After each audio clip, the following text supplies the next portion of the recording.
আসসালামু আলাইকুম রহমতুল্লাহ। তুষার এডুকেটরের পক্ষ থেকে মডিফায়ার্স এর দ্বিতীয় ক্লাসে তোমাদেরকে আমন্ত্রণ জানাচ্ছি। গত ক্লাসে আমরা কিছু নির্দেশনা বা রুলস দেখেছিলাম যেগুলো আমাদের জন্য মডিফায়ার করতে গেলে কাজে লাগবে। এইগুলো একটু খেয়াল করো। আমাদের কোনো তথ্য যদি এই আটটার সাথে মিলে যায়, তারা ব্র্যাকেটে যে তথ্যগুলো দিবে, এই তথ্যগুলো যদি এই আটটা তথ্যের সাথে মিলে, তাহলে আমরা এই অনুযায়ী কাজ করব। আর নয়তো আমাদের কাজ হবে হচ্ছে অর্থ অনুযায়ী একটু উপযুক্ত শব্দ দিয়ে শূন্যস্থান পূরণ করা। তাহলে প্রথমটা হচ্ছে কি ইনফিনিটিভ। ইনফিনিটিভ মানে কি বলা হয়েছিল? টু প্লাস ভার্বের প্রেজেন্ট ফর্ম। এখন কোন ভার্বের তুমি প্রেজেন্ট ফর্ম বসাবা? সেটা হচ্ছে অর্থের সাথে সঙ্গতি রেখে যে ভার্বটা উপযুক্ত এখানে। Infinitive praise. ইনফিনিটিভ প্রেজ মানে কি? ইনফিনিটিভ প্রেজ মানে হচ্ছে টু প্লাস ভার্বের প্রেজেন্ট ফর্ম ব্যবহার করার জন্য বাক্য সম্পূর্ণ করতে যদি তোমার আরো কোনো ওয়ার্ড বা প্রেজের দরকার হয়, আমরা সেটা ব্যবহার করতে পারবো। প্রেজেন্ট পার্টিসিপল অর জিরান্ড এর মানে হচ্ছে ভার্বের সাথে আইএনজি থাকবে। প্রিপোজিশনাল প্রেজ মানে কি?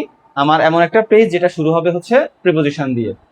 অ্যাপোজিটিভ। অ্যাপোজিটিভ মানে হচ্ছে কারো বা কিছু সম্পর্কে অতিরিক্ত তথ্য প্রদান করা, এবং এই অতিরিক্ত তথ্যটা কেমন হবে? যদি কোনো বিখ্যাত ব্যক্তি বা বস্তুর ব্যাপারে বলা হয়ে থাকে, তাহলে ওই ব্যক্তি বা বস্তু যেটার জন্য বিখ্যাত সেই কথাটুকু লিখবো। আর যদি বিখ্যাত না হয়ে থাকে, সেক্ষেত্রে আমরা প্যাসেজটা পড়ে তার বয়স অথবা তার পেশা অনুমান করার চেষ্টা করব। আমাকে ডিটারমাইনার ব্যবহার করতে বলতে পারে। ডিটারমাইনার হিসেবে আমরা ব্যবহার করতে পারবো আর্টিকেল, ডেমনস্ট্রেটিভ আর হচ্ছে কোয়ান্টিফায়ার। আর্টিকেল তো তোমরা সবাই জানো, এ এন দি। ডেমনস্ট্রেটিভ কি? দিস, দ্যাট, দিস, দোজ, এগুলো। কোয়ান্টিফায়ার সংখ্যা বা পরিমাণবাচক বিভিন্ন শব্দ আমরা এখানে ব্যবহার করতে পারবো।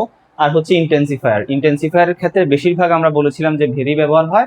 এর বাইরে টু, মেনি, মাচ এগুলো ব্যবহার হতে পারে। আচ্ছা, এবার আমরা বোর্ডের দিকে তাকাই। এখানে একটি এক্সারসাইজ দেওয়া আছে।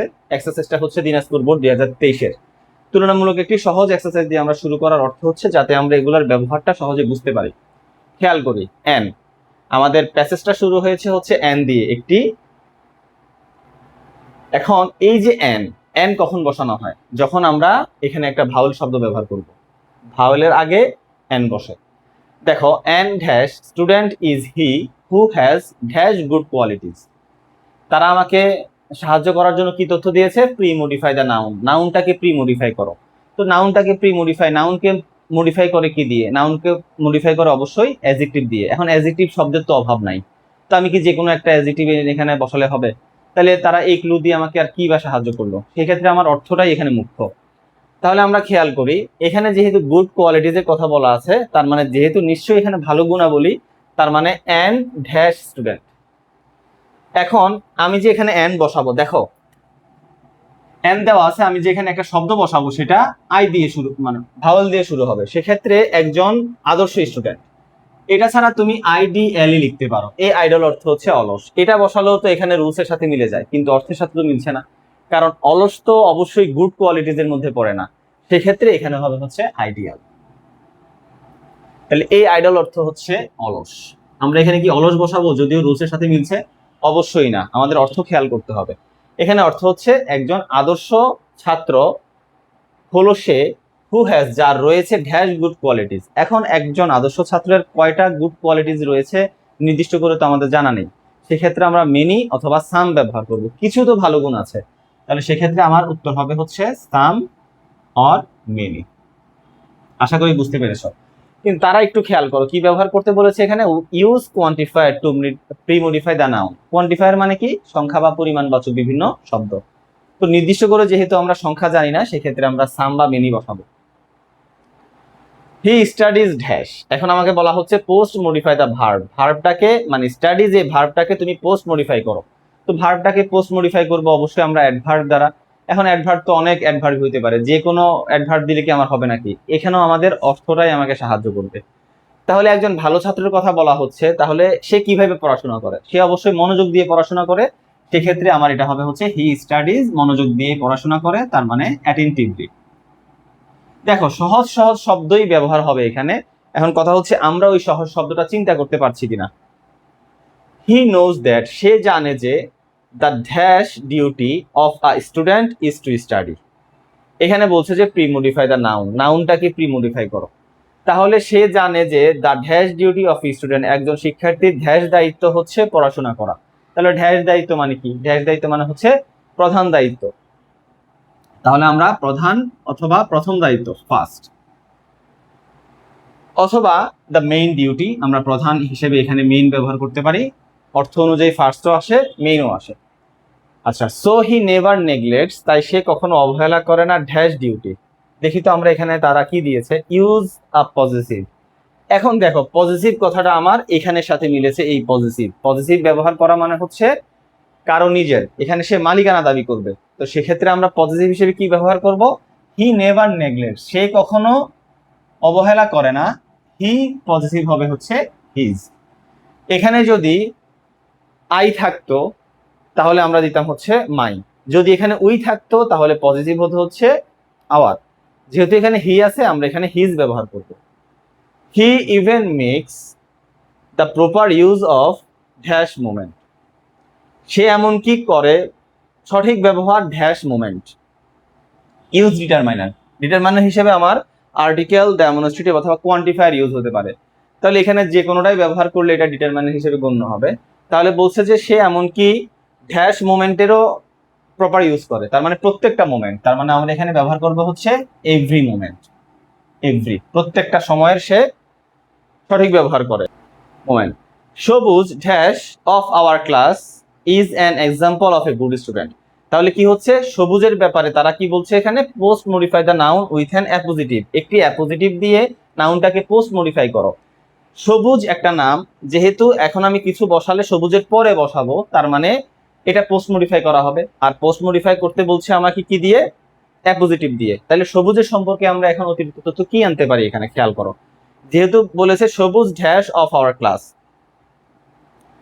সবুজ আমাদের ক্লাসের কি, এখানে আমরা দিতে পারি হচ্ছে আই স্টুডেন্ট।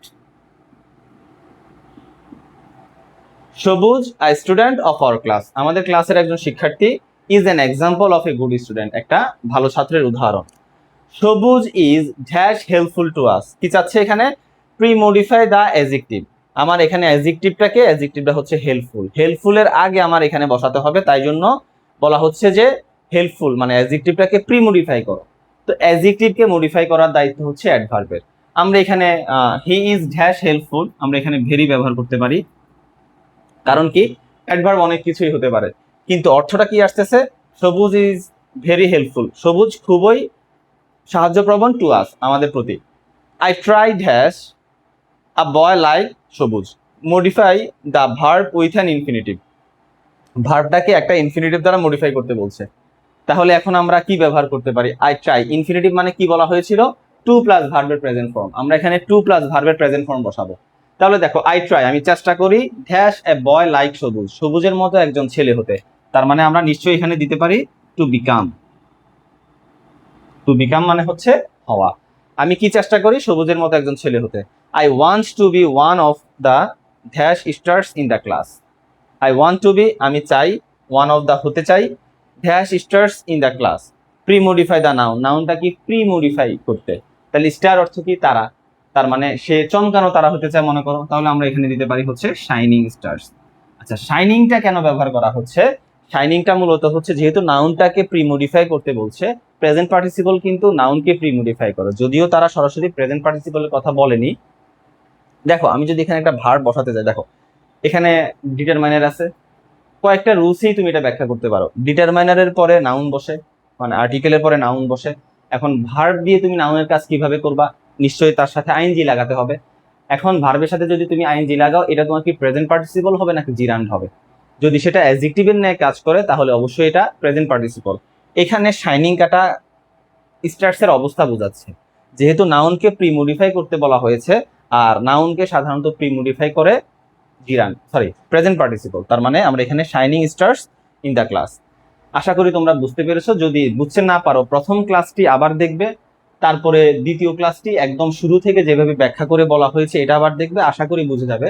কারণ দেখো এখানে কোনো শব্দই কিন্তু এত বেশি কঠিন বসানো হয়নি, শুধুমাত্র আমাদের চিন্তাটাকে সহজ করতে হবে, আর এক্ষেত্রে অর্থ বোঝাটা খুবই ইম্পর্টেন্ট। আসলে মানে শুধু বাংলার যে ভাব সম্প্রসারণ আমরা করেছি যে অর্থই সকল অনর্থের মূল, এটা শুধু ওখানের জন্য না, আমাদের ইংরেজির জন্য দেখা যাচ্ছে যে আসলে অর্থই সকল অনর্থের মূল। তুমি যদি অর্থটা ঠিকভাবে পারো সেক্ষেত্রে তোমার রুলসটা অ্যাপ্লাই করাটাও তোমার জন্য সহজ হয়ে যাবে।